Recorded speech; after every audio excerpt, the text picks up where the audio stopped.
There are many people thinking about buying a home, but with everything affecting the economy, some are wondering if it's a smart decision to buy now or if it makes sense to wait it out. It's important to consider not just what's happening today, but also what benefits you may gain in the long run. There's a lot of information out there about how homeownership helps build a homeowner's net worth over time.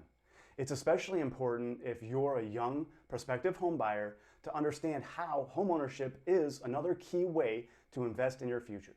So if you want to create wealth to help set up you for success later on, it may be time to prioritize homeownership.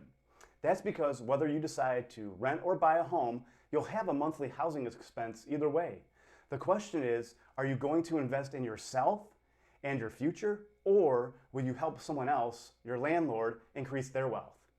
Before putting your homeownership plans on hold, let's connect to go over your options. That way, you'll have expert advice on how to make the best decision right now and the best investment in your future.